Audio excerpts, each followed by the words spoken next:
اعوذ باللہ من الشیطان الرجیم بسم اللہ الرحمن الرحیم وَلَقَدْ آتَيْنَا داؤد وسلیمان علما۔ اب یہاں حضرت داؤد حضرت سلیمان کا تذکرہ ہے۔ وَقَالَ الْحَمْدُ لِلَّهِ الَّذِي فَضَّلَنَا عَلَى كَثِيرٍ مِّنْ عِبَادِهِ الْمُؤْمِنِينَ، اور ان دونوں نے کہا کہ کل شکر ہے اور کل تعریف اللہ کے لیے ہے جس نے ہمیں اپنے بہت سے مومن بندوں پر فضیلت بخشی، ہمیں ایک مقام عطا کیا ہے، ہمیں ایک مرتبہ عطا کیا ہے۔ اس کے بندے جو صاحب ایمان ہیں ان میں اس نے ہمیں ایک رتبہ دیا ہے، تو اس کے لیے حمد ہے، اس کے لیے شکر ہے۔ وَوَرِثَ سُلَيْمَانُ دَاوُودَ، اور وارث ہوا سلیمان داؤد کا علیہ الصلاۃ والسلام۔ وقال یا ایھا الناس، اور انہوں نے کہا حضرت سلیمان نے، لوگو علمنا منطق الطیر، ہمیں سکھا دی گئی ہے جانوروں کی بولیاں، خاص طور پر پرندوں کی بولیاں ہمیں سکھا دی گئی ہیں۔ وَأُوتِینَا مِن كُلِّ شَیْءٍ، اور ہمیں اللہ تعالیٰ کی طرف سے ہر شے عطا کر دی گئی ہے۔ ان ھذا لہو الفضل المبین، یہ اللہ تعالیٰ کی طرف سے عطا کردہ بہت بڑا فضل ہے، بالکل روشن اور واضح۔ وَحُشِرَتْ لِسُلَیْمَانَ جُنُودُهُ، اور جمع کیے گئے سلیمان کے لیے، یعنی ان کے معائنے کے لیے، ان کے تمام لشکر، من الجن والانس والطیر، یہ لشکر جو تھے جنات کے بھی تھے، انسانوں کے بھی تھے اور پرندوں کے بھی تھے۔ فَهُمْ يُوزَعُونَ، تو ان کی جماعتیں بنائی جاتی تھی، ان کی بٹالینز وغیرہ، ان کے علیحدہ علیحدہ جو ہے گروپ بنائے جاتے تھے۔ حتیٰ اذا اتوا علی وادی النمل، تو یہ کہیں نکلے ہیں اپنے لشکر کو لے کر، جب ان کا آنا ہوا، پہنچنا ہوا ایک وادی پر کہ جہاں چیونٹیوں کی رہائش تھی، یعنی بہت سے بل تھے اور چیونٹیاں جو ہیں اس وادی میں کثرت سے تھیں۔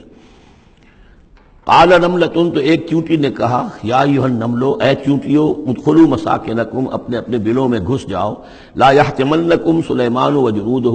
ایسا نہ ہو کہ سلیمان اور اس کا لشکر تمہیں کچل کر رکھ دیں، وہم لا یشعرون، اور انہیں پتہ بھی نہ ہو، انہیں احساس بھی نہیں ہوگا کہ کتنی ننھی جانیں جو ہیں ان کے گھوڑوں تلے، ان کے سموں تلے یا ان کے قدموں تلے جو ہے وہ مسلی جا رہی۔ فتبسم ضاحکا من قولہا، اس کا یہ قول جو ہے حضرت سلیمان نے سن لیا اور سمجھ لیا، تو اس پر متبسم ہوئے، ان کو چہرے پر مسکراہٹ آئی۔ وقال رب اوزعنی، اور یہ جو اللہ نے فضیلت عطا کی تھی کہ وہ ان جانوروں کی بولیوں کو بھی سمجھ رہے تھے، اس پر خاص طور پر ان کی زبان سے وہ اللہ تعالیٰ کے حمد کا ترانہ جاری ہوا۔ وقال رب اوزعنی ان اشکر نعمتک التی انعمت علی وعلی والدی، اس نے کہا پروردگار مجھے اس کی توفیق دے کہ میں تیرا شکر، تیری اس نعمت کا شکر اور حق ادا کر سکوں کہ جو تو نے مجھ پر فرمائی ہے اور میرے والدین پر فرمائی۔ وَأَنْ أَعْمَلَ صَالِحًا تَرْضَاهُ، اور یہ کہ میں عمل کروں اچھے جن سے تو راضی ہو۔ وَأَدْخِلْنِي بِرَحْمَتِكَ فِي عِبَادِكَ الصَّالِحِينَ، اور مجھے داخل کیجو اپنی رحمت سے اپنے نیک بندوں میں۔ وَتَفَقَّدَ الطَّيْرَ، اور انہوں نے معائنہ کیا، انسپیکٹ کیا جو لشکر تھا ان کے جانوروں کا، وہ پرندوں کا۔ فقال ما لی لا اری الہدہد، ان کا کیا بات ہے مجھے ہدہد نظر نہیں آ رہا۔ ام کان من الغائبین، کیا وہ ایبسنٹ ہے، غیر حاضر ہے۔ لأعذبنہ، اور یہ غیر حاضری جو ہے اس پریڈ سے، یہ تو بہت بڑا جرم ہے۔ لأعذبنہ عذابا شدیدا، میں اسے بہت شدید سزا دوں گا۔ او لأذبحنہ، یہاں تک بھی ہو سکتا ہے کہ میں اسے ذبح کر ڈالوں۔ او لیاتینی بسلطان مبین، یا پھر یہ کہ وہ میرے پاس کھلی سند لے کر آئے، کوئی واقعی عذر ہو، کوئی سبب ہو اس کے پاس کہ جس سے وہ جسٹیفائی کر سکے اپنی ایبسنس کو۔ فمکث غیر بعید، تو کوئی زیادہ دیر نہیں گزری۔ فقال احطت، تو وہ آ گیا، ہدہد پہنچ گیا۔ فقالت، اس نے کہا، احطت بما لم تحط به، مجھے ایک ایسی بات کا علم حاصل ہوا ہے جو اے حضرت سلیمان آپ کو حاصل نہیں ہے۔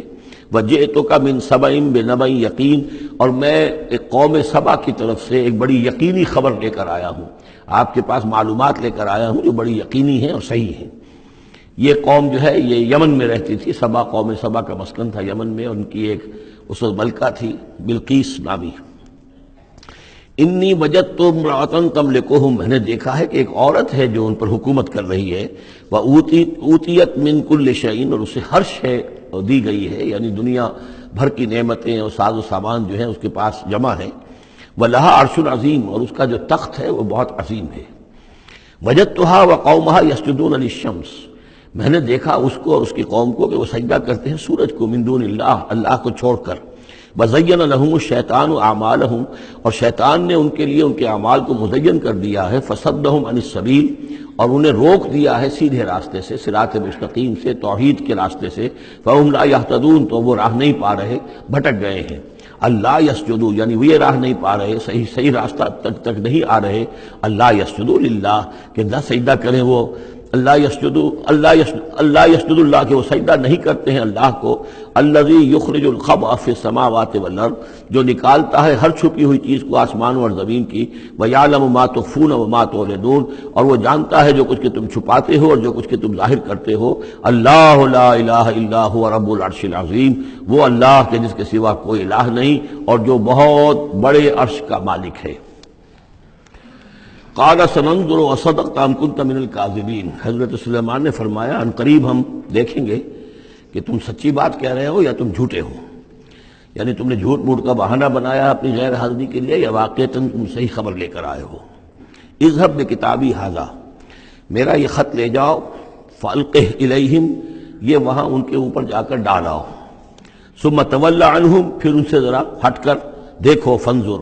ذرا اس سے پیٹھ موڑ کر ایک طرف کو ہو کر وہاں منتظر رہو اور دیکھو ماذا یرجعون، کہ وہ کیا جواب دیتے ہیں۔ قالت یا ایھا الملأ انی القی الی کتاب کریم، اب یہ خط لے گیا ہے ہدہد اور اس نے جا کر پھینک دیا ہے، وہ شاید ملکہ کی خوابگاہ میں پھینک دیا ہو۔ قالت یا ایھا الملأ، اب اس نے دربار اپنا منعقد کیا، اس نے کہا ہے میری قوم کے سردارو، انی القی الی کتاب کریم،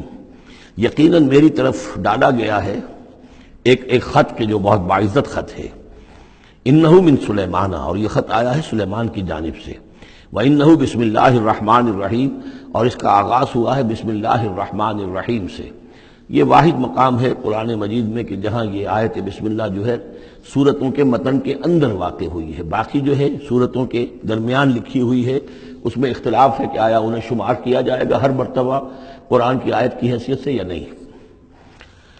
وَإِنَّهُ بسم اللہ الرحمن الرحیم اللہ تعالی علیہ، کہ میرے خلاف سرکشی مت کرو، وَأْتُونِي مسلمین، اور حاضر ہو جاؤ میرے دربار میں اطاعت و فرما برداری کے ساتھ،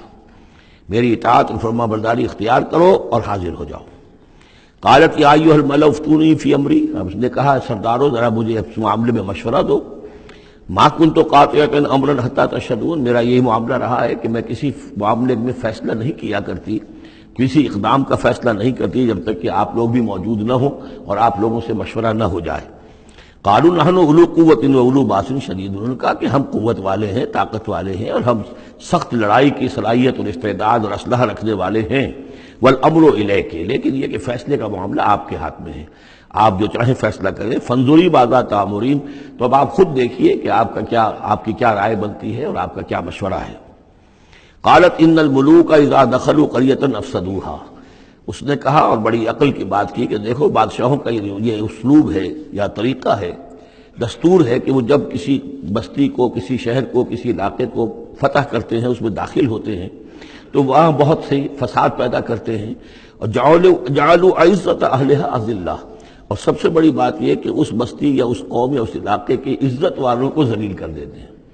یہ ایک بہت اہم بات ہے جو اس نے کہی ہے۔ علامہ اقبال نے یہیں سے پھر وہ ایک نظم جو ہے اس کے لیے اس کو عنوان بنایا ہے، آ بتاؤں تجھ کو رمز آیا ان الملوک اذا دخلوا قریۃ، اسی آیت کے حوالے سے آ بتاؤں تجھ کو رمز آیا ان الملوک، سلطنت اقوام غالب کی ہے ایک جادوگری، خواب سے بیدار ہوتا ہے ذرا محکوم اگر، پھر سلا دیتی ہے اس کو حکمراں کی ساحری۔